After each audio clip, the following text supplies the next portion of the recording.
Sa ngalan ng Ama, ng Anak, at ng Espiritu Santo. Amen. Sumainyo ang Panginoon. At sumayo rin. Mga kapatid, tayo ay magpuri at magpasalamat pa rin sa Diyos dahil tayo'y pinagpala, tayo'y pinagkalooban niya ng kanyang bendisyon, ng kanyang grasya. Huwag ka mag-alala kapatid kung sa tingin mo napakakaunti ng iyong tinanggap ngayon. Basta't maging tapat ka sa kanya, pagbutihan mo, gamitin mo ng mabuti ang pinagkaloob ng Diyos sa iyo. At yung kakaunti, yan ay darami.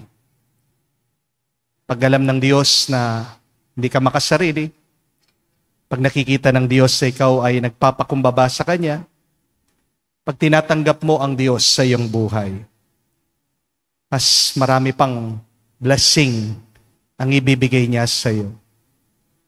Sa mga napakaraming beses na kung saan imbis na tayo nagpasalamat, tayo nagreklamo. Imbis na tayo nagpuri, tayo nainggit sa iba.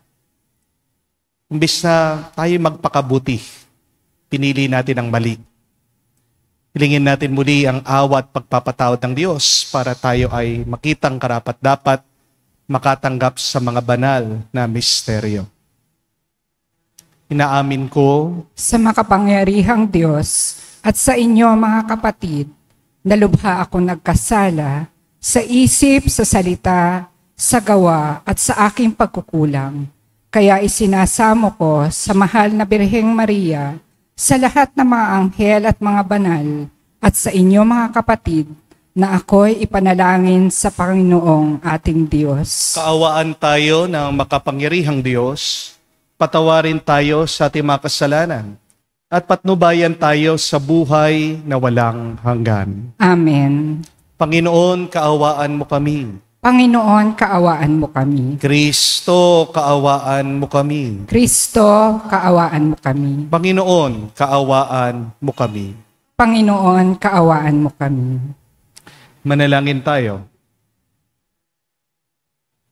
Ama naming makapangyarihan, kalugdan mo kami at pagbigyan na magkamit ng kaloob mong karagdagan upang sa maalab naming pananalig, pag-asa at pag-ibig, kami mamalaging tumatalima sa iyong kautusan. Sa pamagitan ni Jesucristo, kasama ng Espiritu Santo, magpa sa walang hanggan. Amen.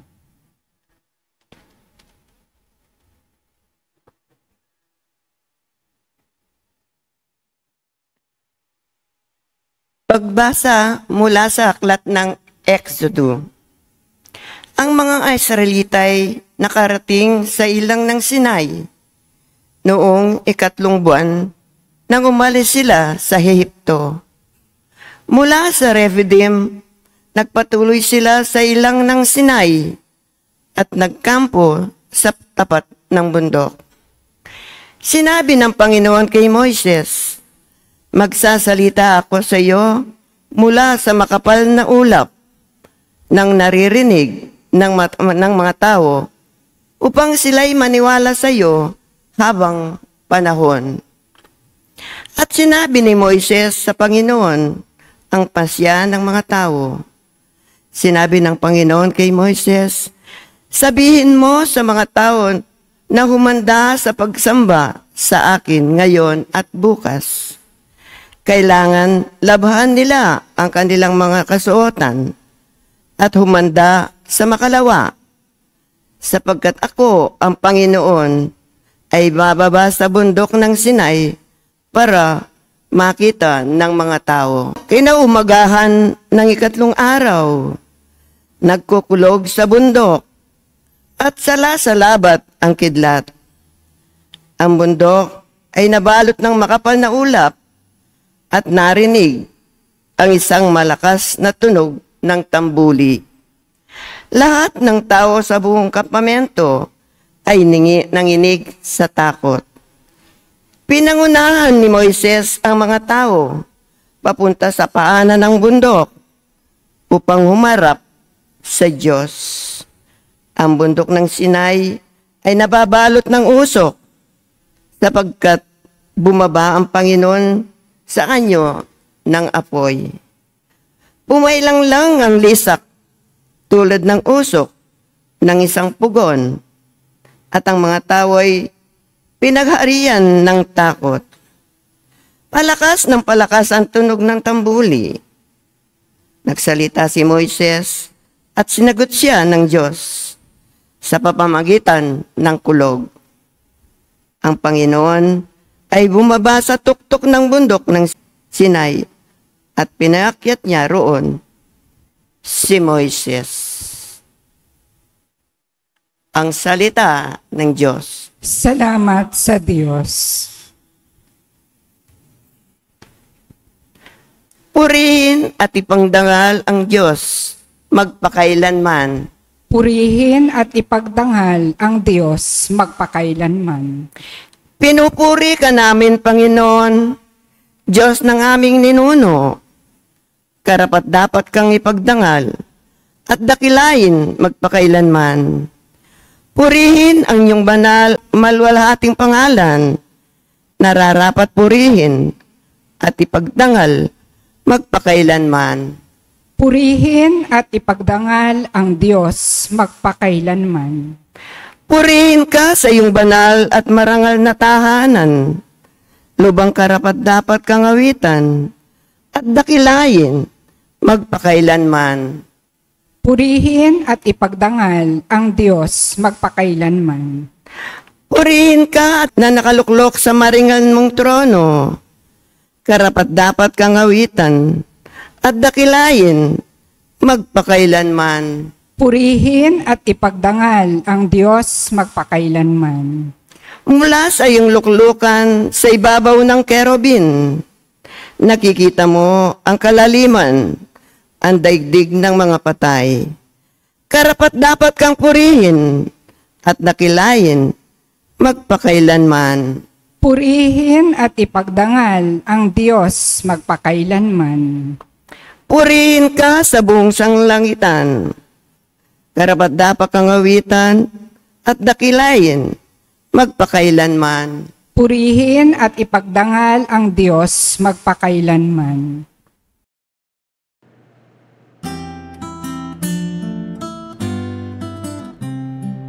Alleluia, alleluia, alleluia, alleluia, alleluia, alleluia, alleluia, alleluia, alleluia, alleluia, alleluia, alleluia. Papuri sa Diyos Ama, pagkat ipinahayag niya, hari siya ng mga aba. Aleluya, aleluya. Sumainyo ang Panginoon. At sumayo rin. Ang mabuting balita ng Panginoon ayon kay San Mateo. Papuri sa iyo, Panginoon. Nung panong yun, lumapit ang mga alagad at tinanong si Jesus, "Bakit po ninyo dinadaan sa talimhaga ang inyong pagsasalita sa kanila?" Sumagot siya, "Pinagkaloob sa inyo na malaman ang mga lihim tungkol sa paghahari ng Diyos. Ngunit hindi ito pinagkaloob sa kanila, sapagkat ang mayroon ay bibigyan pa at mananagana. Ngunit ang wala, kahit ang kakaunting nasa kanya, ay kukunin pa. Nagsasalita ako sa kanila sa pamagitan ng talimhaga, sapagkat tumitingin sila, ngunit hindi nakakakita.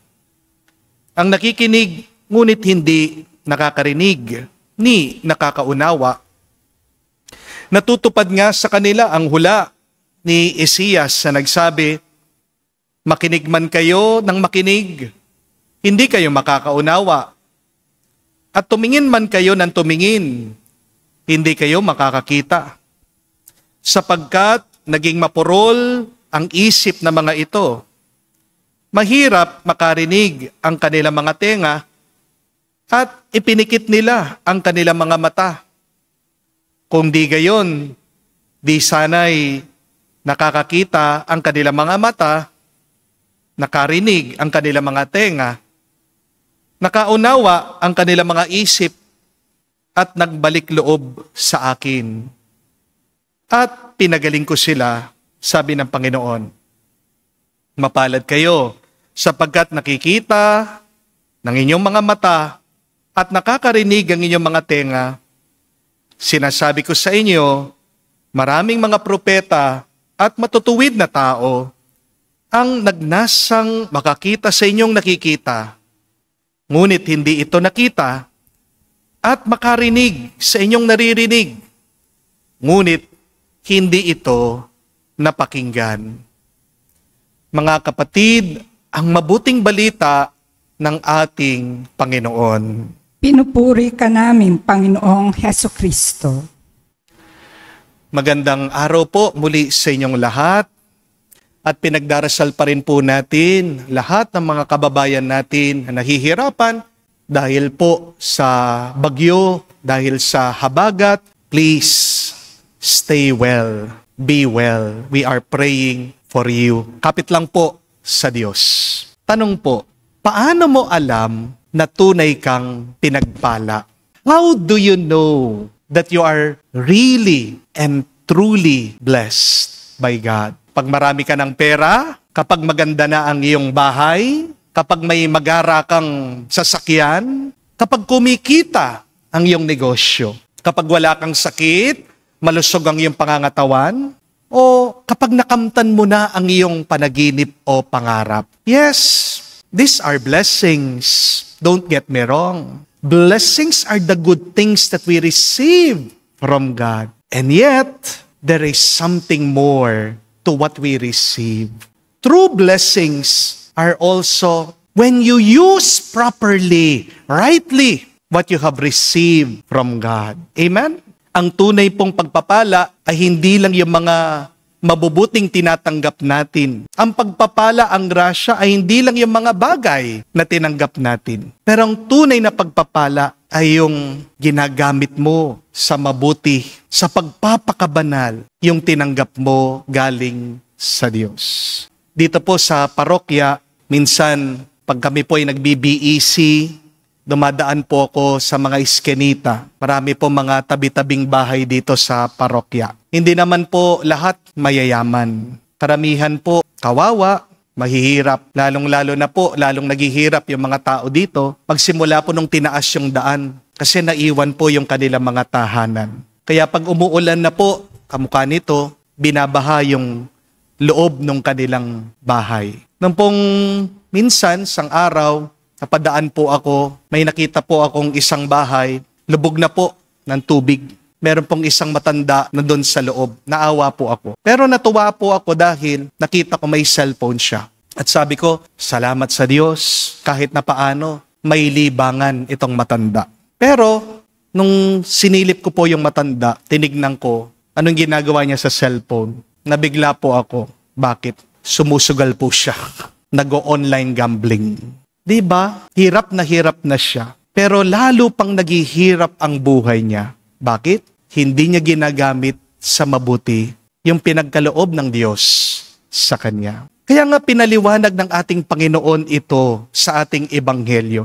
Sinong tunay na pinagpala? Mapalad daw ang mga mata na nakakakita at ang mga tenga na nakakarinig. Not all who have eyes can see properly. Not all who have ears know how to listen. Mapalad ka, kapatid, kung nakakakita ka, pero mas mapalad ka kung nakikita mo yung dapat mong makita. Mapalad ka kung nakakarinig ka, pero mas mapalad ka kung naririnig mo yung dapat mong marinig. Ang tanong, saan ba natin ginagamit ang mga tinanggap nating grasya galing sa Diyos? Saan mo ba ginagamit, kapatid? Yang buhay na tinanggap mo, yang katawan na pinagkaloob ng Diyos sa iyo. Because your use of God's grace will determine your blessedness. Kapatid, ikaw ay pinagpapala kung may mabuti kang ginagawa. Opo, pinagpala ka kung malusog ka. Di po ba? Jackpot ka, daing mo pa yung nanalo sa loto. Pag wala kang sakit, wala ka sa hospital, pasalamat ka sa Diyos. Amen? Pero, ang totoong winner ng buhay ay yung mga taong ginagamit nila ng mabuti sa pagpapakabanal ang katawan na tinanggap nila. Sana maunawaan po natin ito, mga kapatid. Tayo'y binigyan ng mata ng Diyos, hindi para husgahan ang iba. Hindi para laitin mo ang kapwa mo, pero binigyan ka ng mata para makita mo naman ang pangangailangan ng mga dukha, ng mga nahihirapan, ng mga nagdurusa. Binigyan ka ng tenga ng Diyos, hindi para magbingi-bingihan, pero sana naman marinig mo ang iyak, ang tangis ng iba. Tayo'y binigyan ng bibig ng Diyos, hindi para manira, hindi para magsinungaling, pero para magsalita ng katotohanan. Ang kasabihan nga, do not invent with your lips what your eyes did not see. Tayo'y po'y binigyan ng Diyos ng kamay, hindi para makasakit sa iba, pero para makatulong ka, para makapagkalinga ka ng iba. Binigyan ka din, kapatid, ng puso ng Diyos, para mahalin mo at unawain mo ang iba at ang kagustuhan ng Diyos.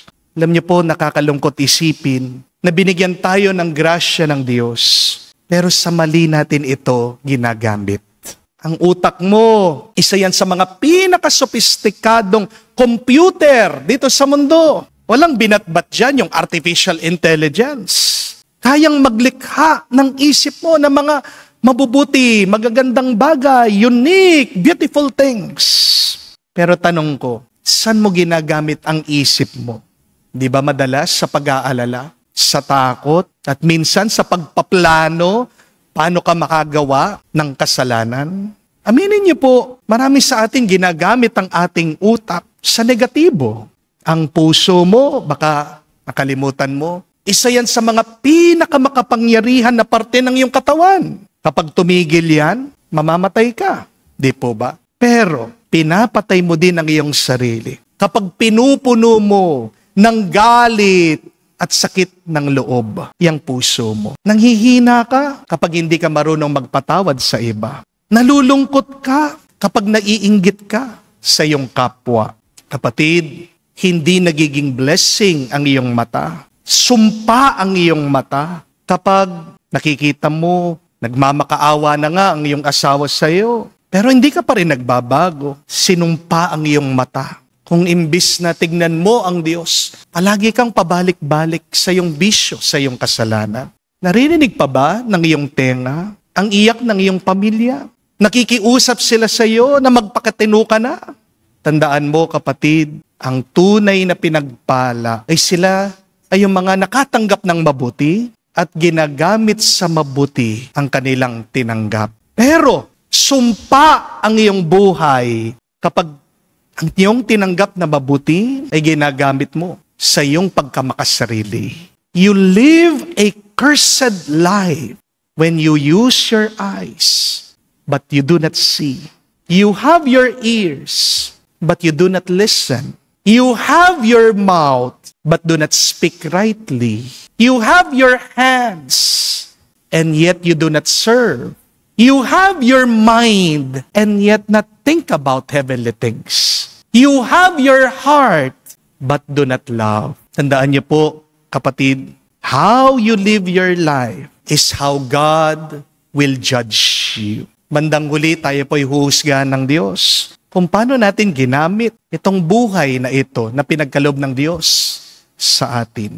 May kakilala po ako, isang babae, sinusumbong niya yung kanyang kapatid sa akin dahil po walang tigil ito sa pagbibisyo. Ginawa na daw po ng kanilang nanay ang lahat para magbago ang kanyang kapatid.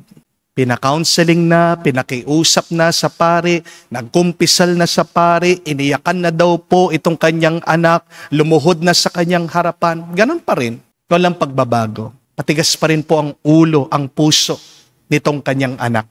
Bandang huli, alam niyo po kung ano nangyari? Yung nanay, dahil sa kanyang lungkot, kinamatay niya po itong kanyang anak. Namatay po siya sa sakit ng loob, sa pag-aalala, sa stress. At nung nilibing po itong nanay, doon palang iyak ng iyak yung kanyang anak. Doon po siya nagsosorry, doon siya nagsisisi. Ang tanong, kapatid, hihintayin mo pa ba na makasakit ka ng iba o masaktan ka bago mo ituwid ang iyong pamumuhay? Sayang ang oras, maiksi lang ang buhay. Kapatid, hindi man tayo karapat-dapat makatanggap, pero nakatanggap tayo. Ang tawag diyan ay grasya. We are undeserving, and yet we have received from God. Tayo magpasalamat sa Diyos sa ating tinanggap. Pero kung talagang gusto mong magpasalamat sa iyong tinanggap, itong mabuti at magandang gawin. Umpisan mo, gamitin sa tama at wasto ang iyong tinanggap, ang buhay mo, ang katawan mo. Choose to become a blessing to others by using rightly what you have received in your life. Amen.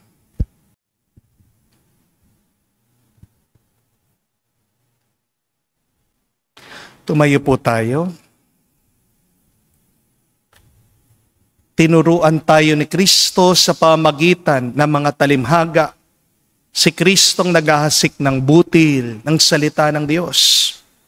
Tumugon tayo sa kanyang gawaing ito sa ating panalangin sa Ama. Ating sabihin, Panginoon, dinggin mo kami. Panginoon, dinggin mo kami. Ang simbahan sa mundo, naway maging katulad ng mayamang lupa na nagbubunga ng tig-isang daang ani. Manalangin tayo sa Panginoon. Panginoon, dinggin mo kami. Ang mga pinuno ng mga bansa, naway mamuno sa pamamaraang kalugod-lugod sa Diyos at sa sambayanan. Manalangin tayo sa Panginoon. Panginoon, dinggin mo kami. Ang mga hindi napapansing ambisyon at pagkamakasarili, naway hindi maging hadlang sa pagdaloy ng salita ng Diyos sa ating buhay. Manalangin tayo sa Panginoon. Panginoon, dinggin mo kami. Sa katahimikan po ng ating puso, sabihin natin, banggitin natin sa Diyos ang ating mga personal na pangangailangan.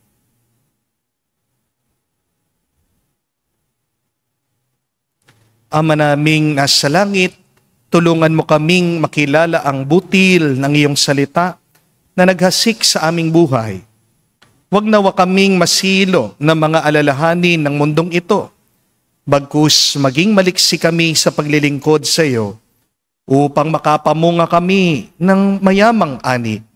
Hinihiling namin ito sa pamagitan ni Kristo, aming Panginoon. Amen.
Manalangin kayo mga kapatid, para ng ating mga paghahain ay kalugdan ng Diyos amang makapangyarihan. Tanggapin nawa ng Panginoon itong paghahain sa iyong mga kamay, sa kapurihan niya at karangalan, sa ating kapakinabangan, at sa buong sambayanan niyang banal. Ama naming lumikha, lahat ng iyong mga paghahaing pinag-utos ng araw ay iyong pinagtibay sa isang haing hantungan ng tanan.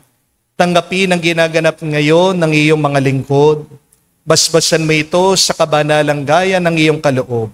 Sa mga alay ni Abel na lubha mong kinalugot, upang ang mga handog ng bawat isang nagbigay para sambahin ang banal mong ngalan, ay magkamit ng karagdagan mong kasiyahan. Sa pamagitan ni Jesucristo kasama ng Espiritu Santo, magpa sa walang hanggan. Amen. Sumainyo ang Panginoon. At sumayo rin. Itaas sa Diyos sa inyong mga puso at diwa. Itinaas na namin sa Panginoon. Pasalamatan natin ang Panginoong ating Diyos. Marapat na siya ay pasalamatan. Ama naming makapangyarihan, tunay nga marapat ikaw ang aming pasalamatan.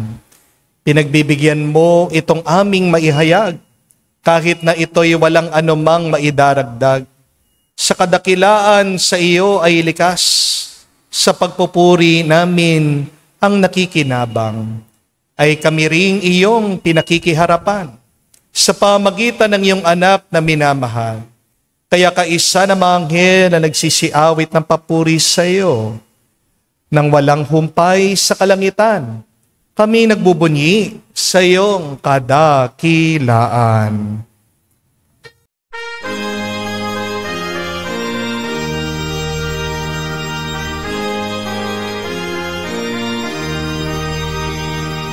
Santo, Santo, Santo, Panginoong Diyos ng mga hukbo. Napupuno ang langit at lupa ng kadakilaan mo. Hosana sa kaitasan, pinagpalang na paririto sa ngalan ng Panginoon. Hosana sa kaitasan, Hosana sa kaitasan. Ama naming banal, ikaw ang bukal ng tanang kabanalan. Kaya't sa pamagitan ng iyong Espiritu, gawin mong banal ang mga kaloob na ito, upang para sa amin, maging katawan at dugo ng aming Panginoong Heso Kristo. Bago niya pinagtiis ang kusang loob na maging handog, hinawakan niyang tinapay, pinasalamatan kanya, pinaghati-hati niya iyon, inabot sa kanya malagad at sinabi, tanggapin ninyong lahat ito at kanin, ito ang aking katawan, na ihahandog para sa inyo.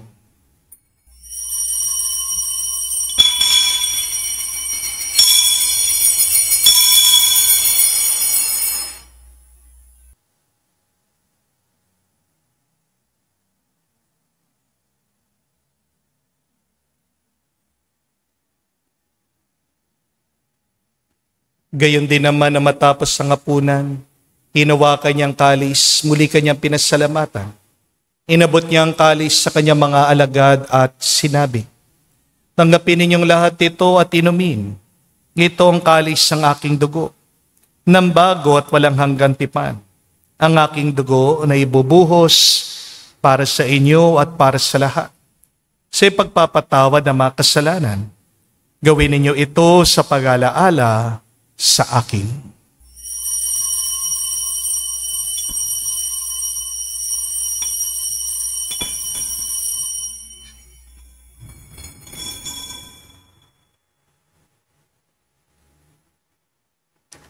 Ang misteryo ng pananampalataya.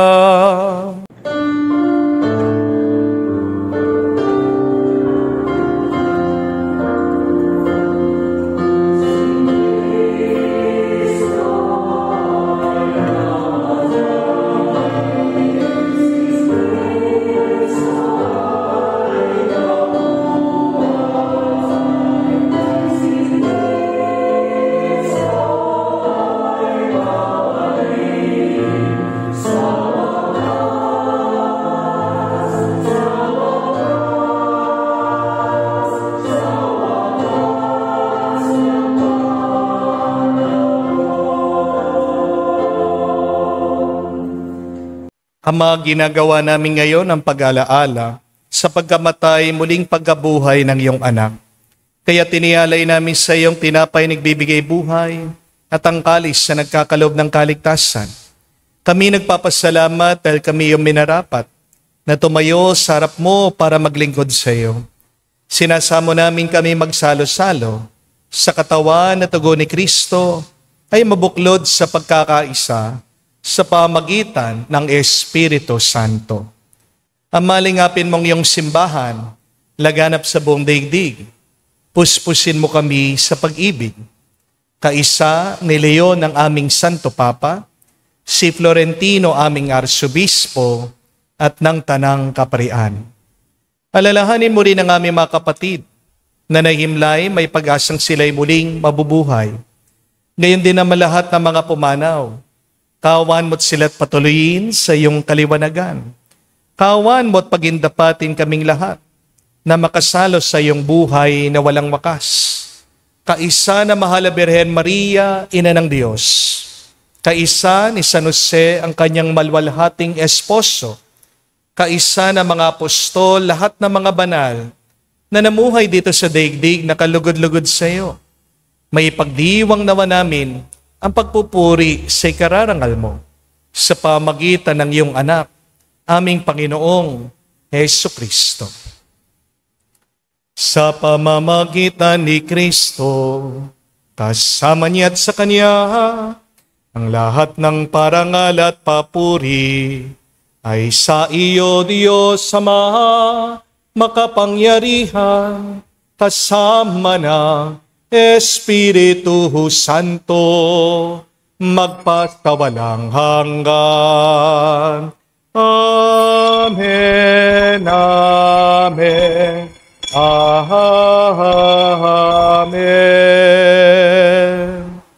Sa nakagaling na utos sa turo ni Jesus sa Panginoon natin at Diyos, ipahayag natin ang lakas, loob.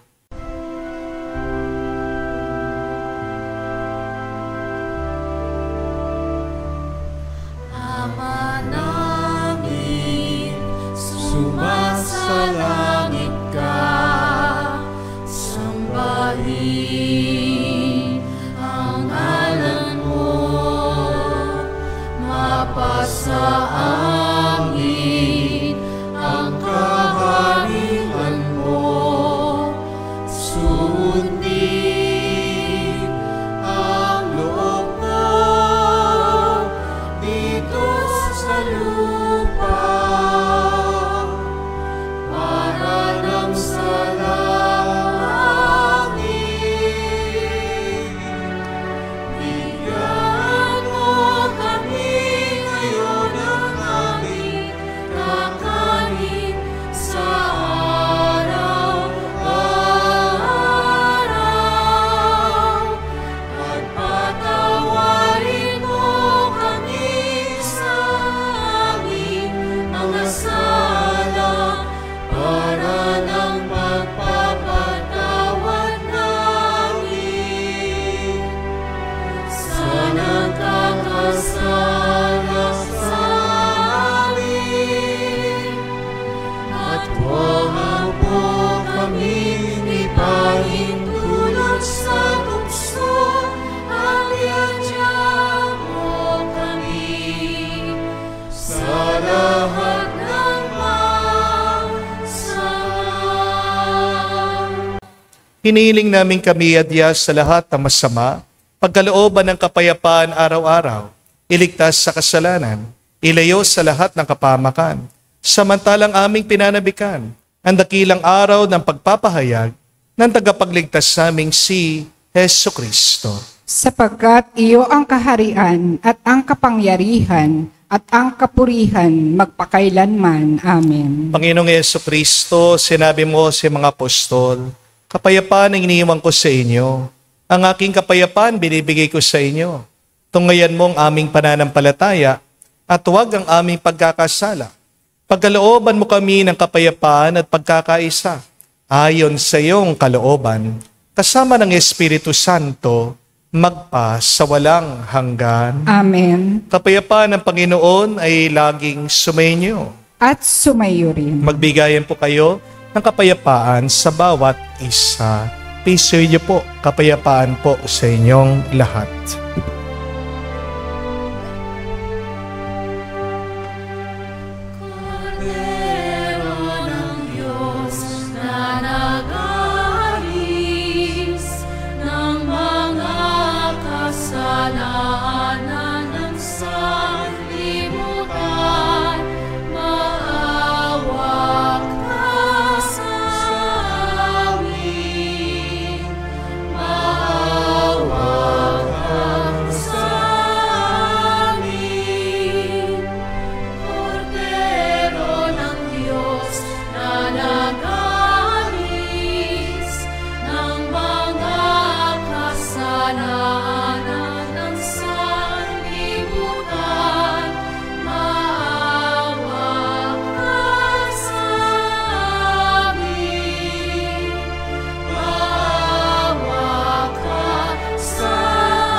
Mga kapatid, naririto ang ating Panginoong Jesucristo, ang Kordero ng Diyos. Siya nag-aalis sa mga kasalanan ng sanlibutan. Mapalad tayong lumalapit sa piging ng Kordero. Panginoon, hindi ako karapat-dapat na magpatuloy sa iyo, ngunit sa isang salita mo lamang ay gagaling na ako.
Manalangin tayo.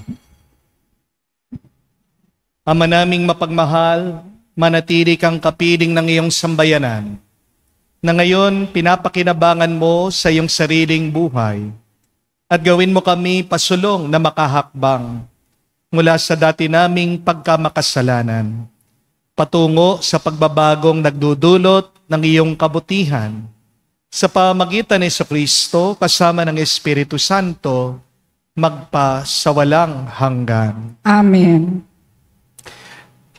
The good news is, all of us are blessed. Lahat po tayo ay pinagpala. Lahat tayo ay nakatanggap ng mabuting bagay galing sa Diyos. Unang-una na dyan ay ang ating katawan. Pero kung gusto mo pang mas pagpalain, kailangan mong gamitin sa mabuti, sa pagpapakabanal, ang tinanggap mo galing sa Diyos. You will be judged how you use the grace, the blessing that you have received from God.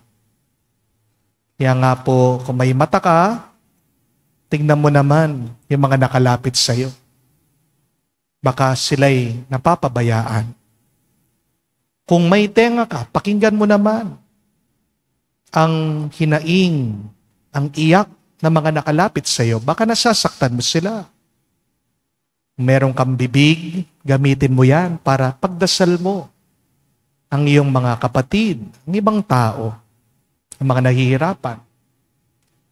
Kung meron kang puso, gamitin mo yan para magmahal. Hindi para maging makasarili. Binigyan ka ng puso, kapatid, para marinig mo din, madama ang kagustuhan ng Diyos.